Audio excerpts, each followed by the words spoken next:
Hi, everybody. Little correction. I am not an expert in what I'm going to present to you. I'm just the lucky guy who can show this, okay?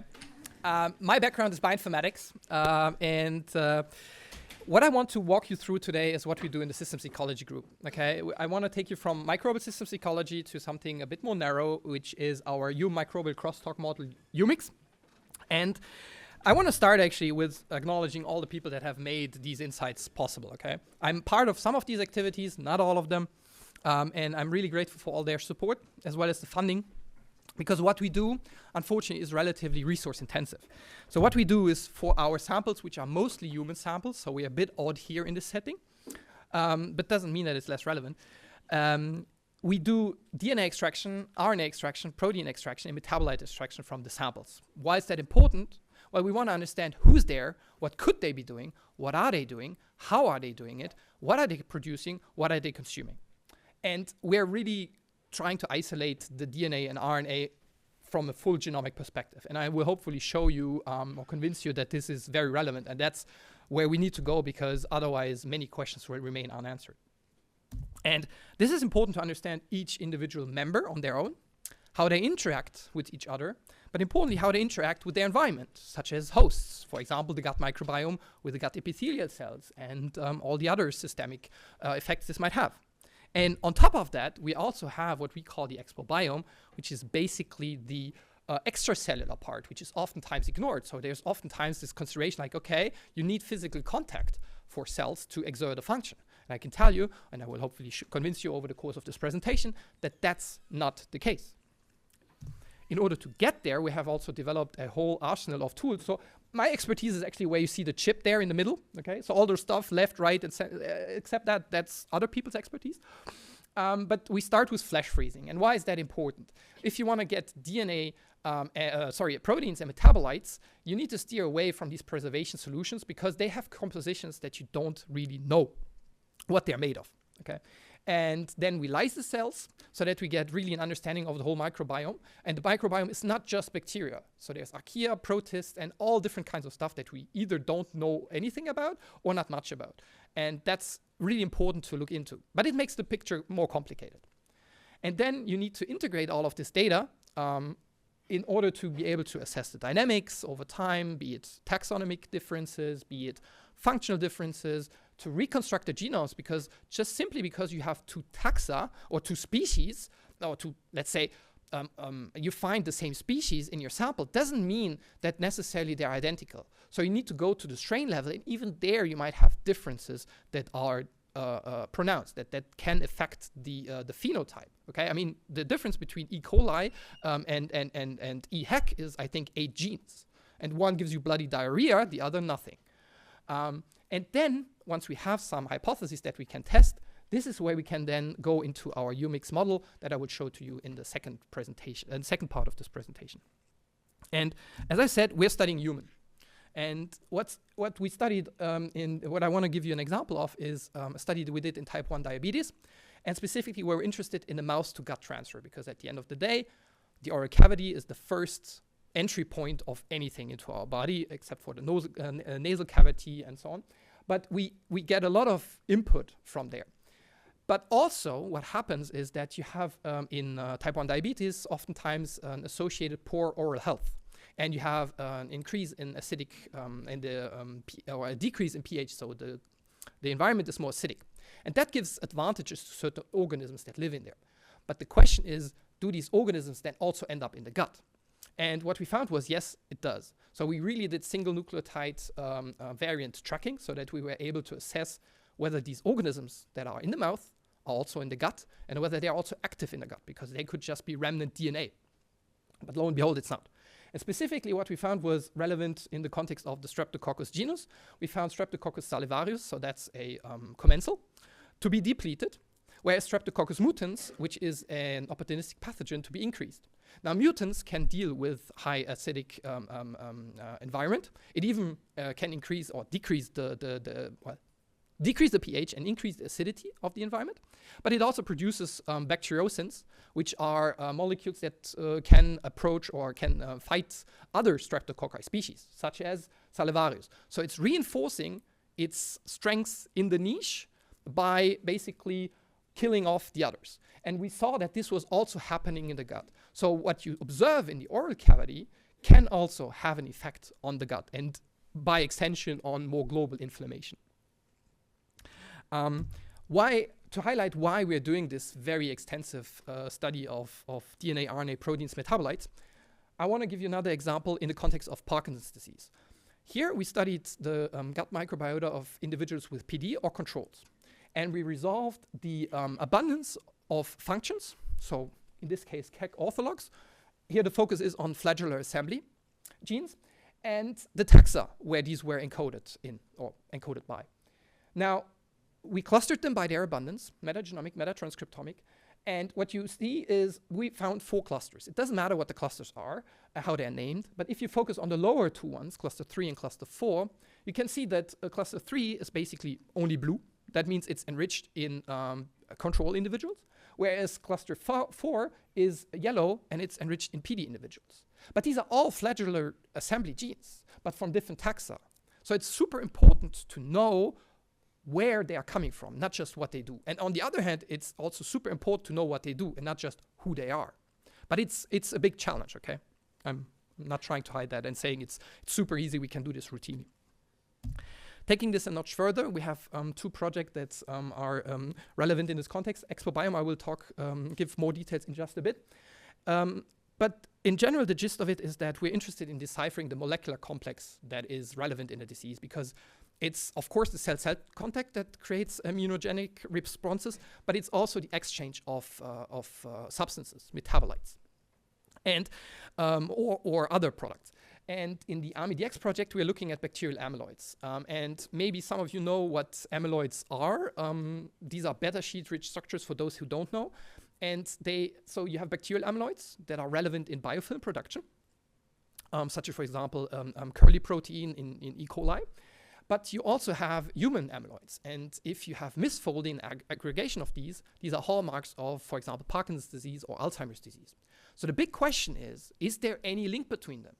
And this could help also answer maybe this question of around, or this discussion around whether there is a body first and a brain first version of Parkinson's disease, because Parkinson's disease is not Parkinson's disease. And what maybe will be interesting for the audience here is and I just discussed this before, is how we approach actually in Expobiome, not just a study of the microbiome, but also an intervention of the microbiome, and by extension, ideally, of the situation of the host. And it's a very simple intervention. It's therapeutic fasting. So for 30 individuals out of the 60 for each disease, rheumatoid arthritis or Parkinson's disease, they entered into a therapeutic fasting activity, which was 7 days, maximum 350 calories per day. Very well tolerated. Has been done for decades, centuries. And then they enter into a long-term phase of 12 months where they are basically doing time-restricted eating. So they can eat whatever they want, 8 hours a day, and then 16 hours a day, they don't eat anything. Compliance, we found, was very good.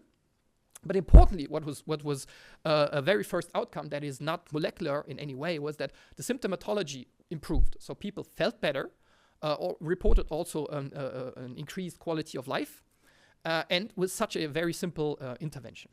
Now, the question that we have as researchers in the microbial systems ecology group is, how do these changes actually affect the microbiome? Is there something that we can maybe do in a more targeted manner so that we can also optimize these regimes in a way? What we also observed was that, even though this was not the goal, was that individuals tended to go more towards a vegetarian diet. Okay, not vegan, but increased vegetarian diet, and also a bit more in towards the direction of Mediterranean diet. Why? That's another matter. Let me show you also why it is super important to look into this extracellular stuff. What you see here are profiles from 4 individuals, okay? And we resolve them by taxonomy, so who's there, and functions, what could they be doing? Or what are they doing? And we resolved it into the intracellular part, so intracellular DNA, and the extracellular part, like DNA, long RNA, short RNA, and proteins. And what you can appreciate is that there's a huge variation across the different fractions. So that means that it's not so necessarily a one-to-one thing, and importantly, it also varies by individual. which shows further that being able to tackle things in an individualized manner is super important, but not easy. And this is where, at least we hope that our human microbial crosstalk model, UMIX, can make an impact, because it's a very simple setup in essence. It's a sandwich. You have a polycarbonate lid at the top, polycarbonate lid at the bottom, and you have silicon gaskets in between that create these chambers that you can see there. And they are little cutouts which allow you to then do something inside, because otherwise it would just be a stack of silicone gaskets, which wouldn't be helpful. Now, each of these gaskets has a membrane beneath it, so that the cells do not touch, okay? And let me walk you through the layout. So you start at the top with a dinitrogen gas chamber, so that you can actually introduce dinitrogen gas, which allows you to create an oxygen gradient, so to mimic the gut environment better than in a transwell setting, which is aerobic. You then have beneath it the epithelial layer, which is basically allowing you to integrate epithelial cells, for example, epithelial organoids. And beneath that, you have the perfusion chamber, which allows you to flush oxygen-rich growth medium from the basal side for the epithelial cells, so that they get their energy source and so on. So you can grow anoxic or close to anoxic in the top, and aerobically then in the middle and in the bottom, where you can introduce, for example, immune cells or neuronal cells. So it allows us to recapitulate the gut in a very small footprint, principally, very nicely. The only thing that we are missing is, unfortunately, peristalsis, which is nevertheless a factor that should not be ignored, but we're working on it. And here I would like to highlight the team that has made all of this possible. Roxanne is here, so if you have any more questions about UMIX, feel free also to talk to her. And let me walk you through quickly the diverse applications that you can do with this system. So you can use it for immunology, oncology. So I will focus on these for today. Drug metabolism in the context of neurosciences. There's also a bit of an engineering component to it, and it's also principally possible to use it for mimicking the respiratory tract. Okay, so if that's something that is of relevance. But let me start with immunogenomics. So the goal here was to see how PBMCs from individuals react to a probiotic mix. And this probiotic mix is actually it's 17 Clostridia species, which are supposed to have an anti-inflammatory contribution, and they are part of this Vedanta drug VR202. And the question here is relatively simple. So if you have your epithelial cells and if you have your PBMCs, if you add these 17, what happens compared to when you don't add them? It's a very, very simple experiment in that sense. But it has huge ramifications, because we saw that the populations of the PBMCs change. So we get more B cells, more CD4 plus cells. And bear in mind, there is this epithelial layer in between, and importantly, the cells cannot touch directly. So this happens exclusively via some molecules that are exchanged. And the molecules are, for example, short-chain fatty acids that you see in the middle plot. And you can see that in the microbial chamber, so that's the one at the top, when you have the 17 mix, you get more formate, you get more acetate, significantly more. And you see this difference also in the immune chamber. So it's basically going through the system and affecting the PBMCs there. And what we also saw was there are correlations between the cytokines and between those short-chain fatty acids, which show that there is something going on that needs to be looked into further. Making it a bit simpler, but also more complex, is basically done in the nutriomics study, where we had the focus on one specific probiotic, Lactobacillus rhamnosus GG, and how the addition of a probiotic, so a nutrient source for the probiotic, can synergistically have an effect or not. Okay, but for example, if you look at CRC or colorectal cancer, one recommendation is eat more fiber. Is it that simple? Well, based on what we found, it's not that simple. If you look at the bottom plot, it's an ordination, and unfortunately the colors are not so visible, so nicely visible here. So let me walk you through this. What you see on the right side is basically samples that were either given a reference diet, which was devoid of fiber, and we're all talking of this in UMIX, so it's simulated diet. So it's basically media that we gave. We didn't put, like, I don't know, a broccoli in it. And you have ones with Lactobacillus rhamnosus GG, that's in green, and without. And you see that they're very close. So there it doesn't really matter whether you have the bacteria or not.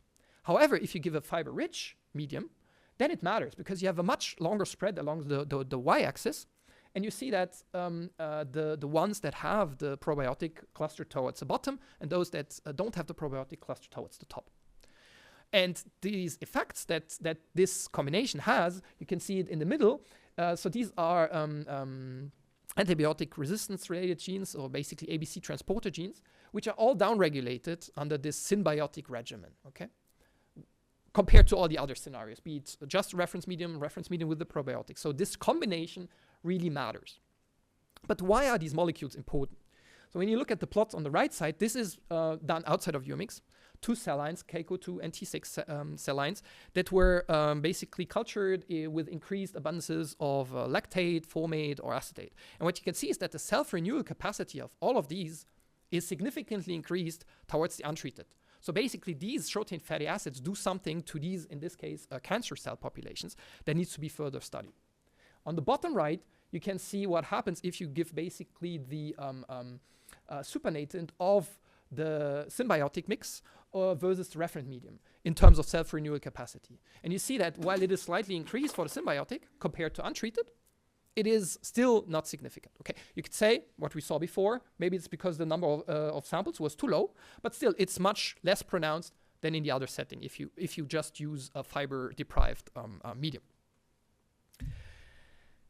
In this study, we looked specifically into formate, okay, because there is an understanding of formate being a detrimental component. But where does the formate come from?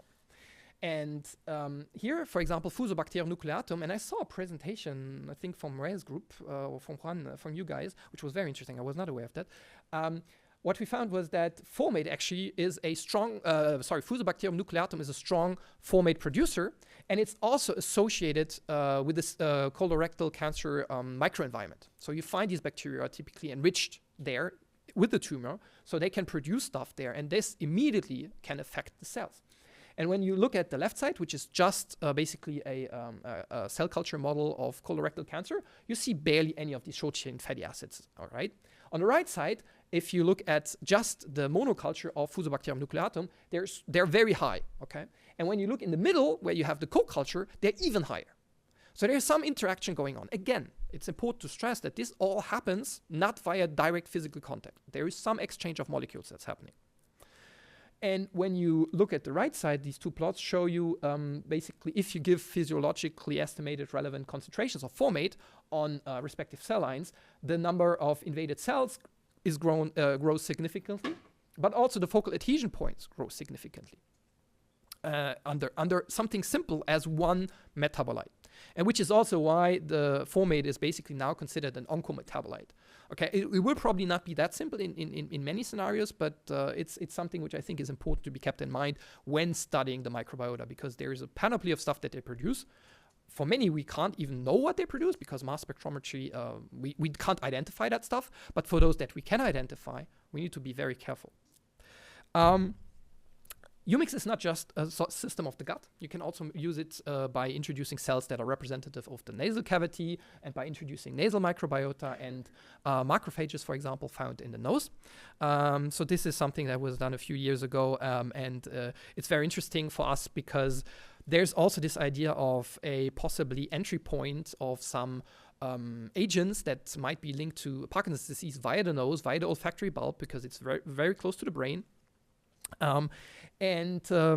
For this, we also developed a NeuroMix device where we integrated induced pluripotent stem cell-derived neurons into it.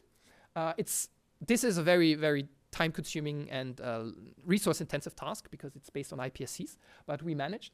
Then we have organoid Umix, which is being developed, not least also by Roxanne, where you can see with the different micrographs that we have different cell populations in the device, so give a bit of the heterogeneity of the tissue that you find in the gut. We can monitor the barrier, which is important, for example, if you're interested in study leaky gut. So this is real-time measurements that you can do in the device. And finally, you can also use it with other organ-on-chip models in order to study the exchange. For example, if you're interested in metabolization of cancer drugs, okay, such as irinotecan, because some cancer drugs can get reactivated in the gut by microorganisms, which is, of course, throwing your whole pharmacokinetics off. Now, sticking or trying to give or contribute also something to the theme of IBD, we are working on establishing an IBD Umix device. And for this, what we are currently doing is we have Keiko2 cells, which are stimulated from the basal sites with cytokines. So like what you saw also this morning for the organoids.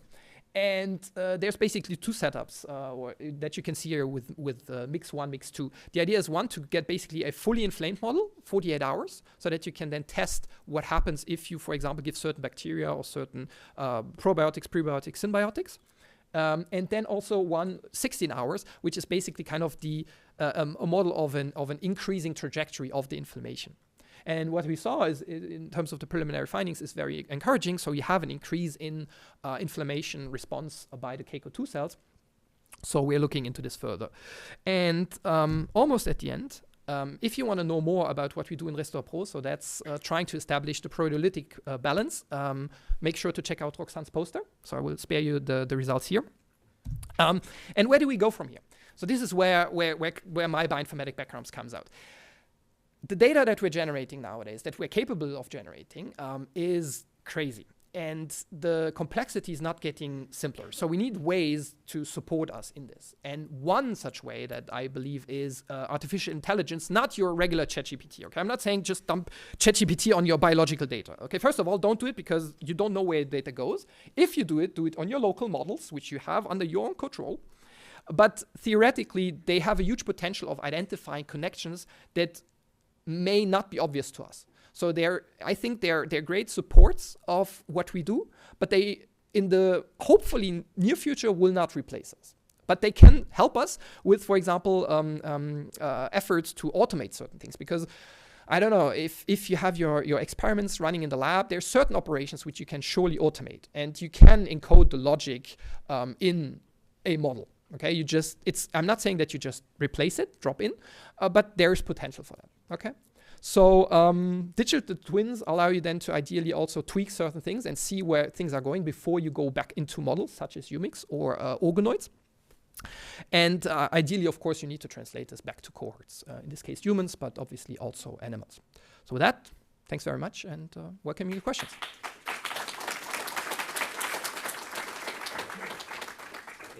Thank you so much, Cédric, for this very inspiring presentation.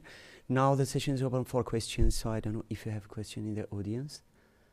Please, if not, I will start with one. Cool. Okay. So, Microphone. Yeah. Very nice. Like we discussed before, so we are using those in ex vivo models in order to, for example, to simulate a real context. Take, for example, for the intestine, for IBD model that we are working together.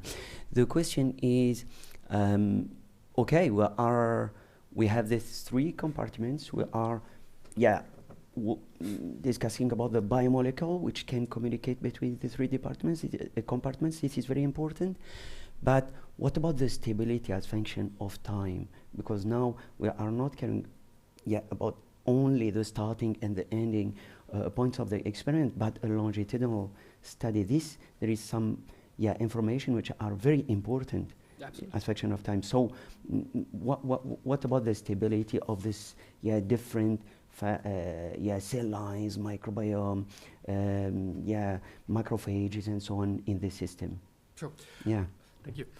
So the thing here is the volumes that we're working with are relatively small. So some of you may have done your microbiology experiments and you know how fast microbes can grow in numbers, and they can just basically kind of outgrow the space that is available in the device. So you're limited in there. At the same time, if you do organoid stuff, because you have so few cells, you need to decrease the volume actually to do things. So that's an engineering logistical challenge, because in our guts, you have a constant shedding of bacteria, of dead cells, and so on. This just goes out. That is something which, unfortunately, in the current models, I don't think that there's any model that can do this other than huge batch bioreactor models where you have huge volumes. But even there, you need to have some outflow to get rid of an overproduction of bacteria. That is done. But what you can do with this model is you can use it for up to 2 days. in order to study then the time dimension. And what you also have is the possibility to take the outflow, because maybe I didn't stress that enough. It's a microfluidic system, so it means you can flush things in. You can stop the flow if you want to have stable conditions in the device, and then you can open it again. And whatever comes out, you can analyze this. The volumes are relatively small, but whatever you can quantify with small volumes, it's amenable to this real-time measurements. You could say, okay, take a sample every hour, and then you analyze this every hour. And with the tier measurements, you can then do these measurements of the membrane. What's unfortunately not really possible is to quantify the microbiome or the microbiome response in a real time. Exactly. Because there you need access to the cells, and that means you would interfere with your experiment. It's like basically Schrödinger's cat. Yeah. Just, I don't know if you have a question, so I will Sure. yeah. So I think just something which is important, I think what are facing that is the variability of response in group variability, inter-individual variability. This is very important feature. And with the strong collaboration with the team in Luxembourg, we are using also this system in order to study the variability of some functions of the microbiome. And it will link also with the next presentation. For example, for the proteolytic homeostasis, we demonstrate clearly that animal models, it is a source of variability compared to this system when we demonstrate that we can use it and it preserves the phenotype here, I mean the profile of this activity as function of time and from individuals. So I think we have a great opportunity at least to work on it, to use it in proteolytic homeostasis and in IBD, so disease. So again, I want to thank you, really thank you so much, Cédric, for your presence, for your talk, and hope to see you in the next edition of IBD Day. Thank you. Thank you.